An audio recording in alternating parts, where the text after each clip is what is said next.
Many people spend weeks, sometimes even months, working up the courage to file a complaint at work.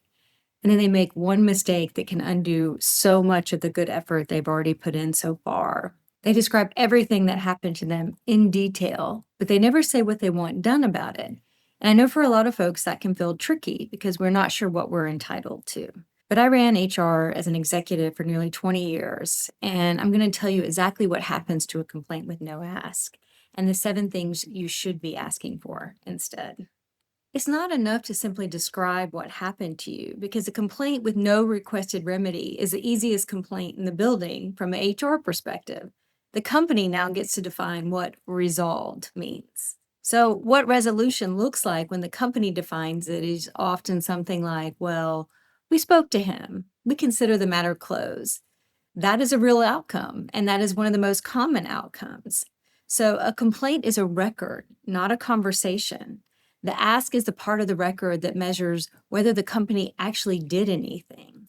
And so we see this happen over and over again. I myself have even made these mistakes in filing my own complaints, where I simply asked for something to be done and I was dismissed, or my complaint was watered down, or it allowed people who were too afraid to engage with the bully who was harassing me to back off and take the weakest approach possible that felt safe for them without ever really addressing my concerns. So we want to be able to pull out the patterns, the names, and exactly what we think would help contribute to a solution. The first thing someone should ask for is written acknowledgement of receipt, a dated confirmation that the complaint was received and by whom.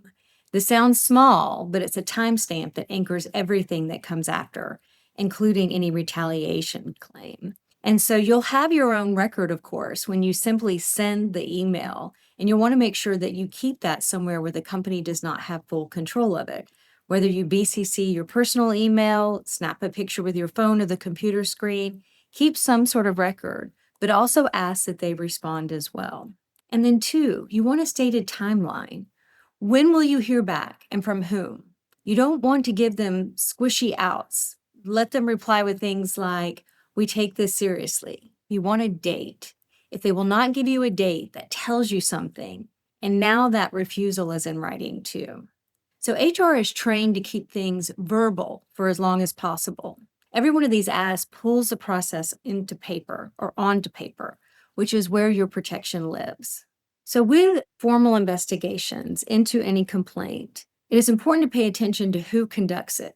And you are allowed to ask whether the investigator has a conflict. If the person investigating your VP reports to that VP, say so in writing and ask for someone conflict-free. You may not get an outside investigator, but the request itself matters later.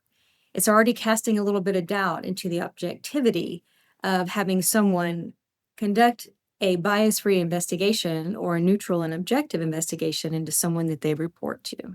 You also want to ask for relevant emails, messages, recordings, and files to be preserved. Companies have retention policies that delete things on a schedule. A preservation request in writing changes their obligations. You also want to make sure that you're keeping track of your own, but simply stating that you want these things retained is a powerful signal that means at some point this could become serious or it could involve an attorney. So while you're waiting for an investigation to play out, you're going to want to ask for interim protective measures, concrete ones. No one-on-one meetings without a third party, a temporary reporting line change. Be specific because keep me safe lets the company determine what that means. Whereas I would like someone present in our one-on-one meetings is far more clear. It's also critical that we ask for changes to happen to the accused situation, not yours.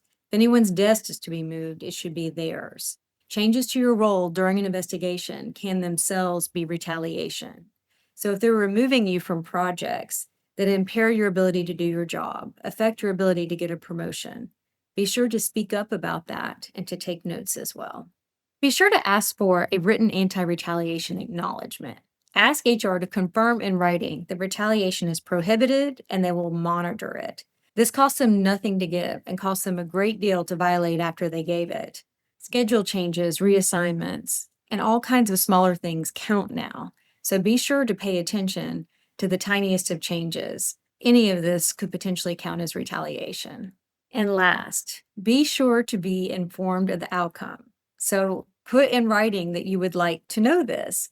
Companies love to close investigations silently. So ask in writing to be told when the investigation concludes and what the findings were, even if they cannot share discipline details, because they often can't.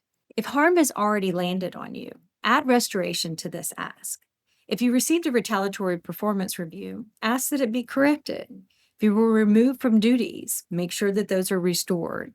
And if there was a schedule change that disfavored you, make sure that that is reversed. Name the specific thing that was taken and ask for it back. The pattern across all 7 of these is that none of these asks are aggressive. Each one is reasonable, professional, and hard to refuse in writing. That's the point. Reasonable asks refused in writing can become powerful evidence and leverage as your case evolves. So now that we talked about what to ask for, there's a few important things to know about what not to ask for, because they can actually harm your claim. So number 1 is don't ask for money in the complaint. The moment a complainant asks for compensation, it gets rerouted from workplace issue to fix to legal exposure to manage, and a different playbook opens up against you. If money is owed, that conversation usually happens later and usually happens with counsel. It can also taint how you're viewed and what your motives are in bringing forward a complaint.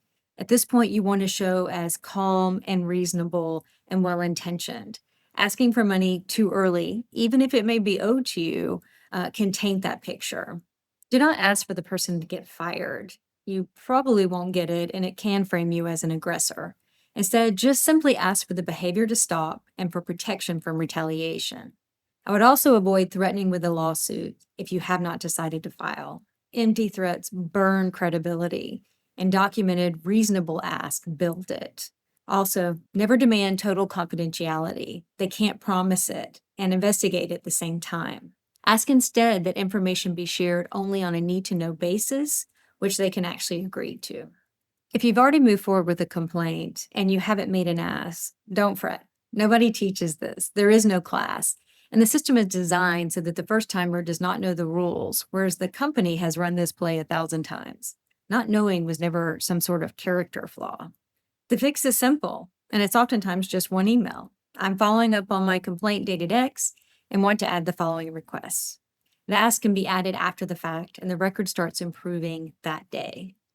Every one of these asks is stronger if your documentation is in order first. So we have free guides with links below that you can download that will walk you through the entire process. And be sure to check out our videos on how to put together timelines, collect evidence, and prepare your documentation even if HR is not working with you. And last, be sure to check out our website at fairpathproject.com, where we have a free chat tool that will help you walk through your claim and put together an investigation-ready timeline.